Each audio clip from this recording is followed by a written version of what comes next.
Hey, what's up? I wanted to share with you all my experience buying my first used gun in general. This is a shottie and SXP Winchester. I heard a lot of good reviews on it, the speed, pump type of action that it has, and long story short, I really wanted one of these. They retail for $300, and I actually found a used one online for basically $200. So I was like, well, why not? I ended up meeting the owner of this at the shooting range. I wanted to make sure everything was mechanically, working, everything was good, and to give it a quick look, since it was listed as or quote unquote like new. Now, one of the first things that I noticed was that basically the barrel had been hacked off. So that was a automatic concern and a little bit of a trigger for me to kind of further investigate what was going on. And further investigating, the lettering here on this barrel basically says that it was originally a 28-inch barreled shotgun. So first thing on my mind, shit, okay, this guy's selling it, it's probably less than 18 inches, he wants to get rid of it, right? So I'm not gonna buy it. So I was at the range, I didn't have a measuring tape. I went on ahead and asked some people, they didn't have any. There was some cardboard boxes. I ended up making a makeshift dowel of some sort. They usually have a wooden dowel to test the length of the barrel. I didn't have it with me because I didn't know I was going to have this issue, right? So the cardboard was pretty strong, so I ended up just cutting basically a long slit that fit in here, made sure it didn't bend.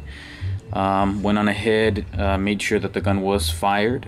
Supposedly you measure the barrel length with the action already fired, the firing pin already fired.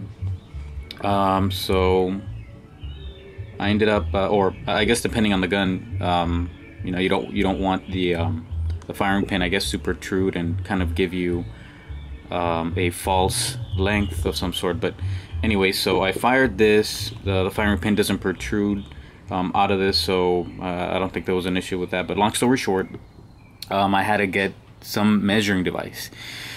So one of the guests there said, you know what, well, a dollar bill is 6 point some inches long. I googled it, confirmed it, so I ended up, at least at the range, gauging around 18.3 inches, so at least I was in the safe zone. So I was like, okay, great, so we're over that hurdle. It's not an NFA weapon, I don't have to worry about it, so good, right? Second concern, I was like, oh shit, there's no front bead.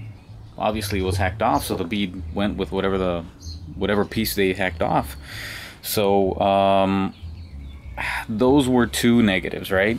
The first one I worked out. The second one, I can still fix it. Just buy something from Brownells. It's a screw and it's like $4. It's not necessarily an issue, but it's, there are details, and these weren't listed on the by the owner.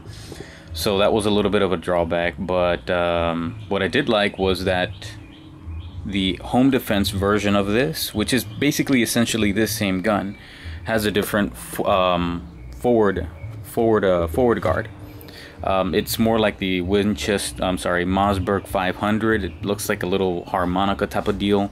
Never was really a fan of that. And when I saw this one, I was like, sweet. It has the hunting type of forward grip, and it's more ergonomic. It fits my hand a lot way better than the defense version that I actually originally wanted. So I was like, okay, this makes up for that hack shit. Like, all right. And another plus was basically the ventilated ribs here to dissipate heat. So I was like, okay, cool, that makes up for the front bead there. And I guess my only issue was that the magazine, I guess depending on the model, it should be 5+1. This one's 4+1, unless it's, I'm mistaken. But yeah, I was like, you know what, I'll go ahead and offer this guy $20 less than what we agreed because of those issues that weren't mentioned. So I ended up getting this one for 180. I shot it, and shoots like a dream. I love it. The speed pump on this thing is awesome. Worst case scenario, if you shoot and you want to basically you know, take another round from here, if this has already slid back by itself, if you didn't, you know, have a good forward grip on it, this will automatically come back. You can just basically drop around here and basically slap this thing forward, and you'll have one extra round to shoot off when, you know, when you've already been emptied. I did that for, you know, a few times and really enjoyed it. But this is my first non-semi-automatic weapon, and I love it. So that was my experience buying a used gun. The bill of sale was done, so, you know, both as buyers and sellers are protected in Texas. It's not necessary, but as far as gun owners, responsible gun owners, we should do a bill of sale just to kind of protect ourselves. But it is like new, except those issues right there, and it's a dream. I love this shotty. I can't recommend it more. So there you go.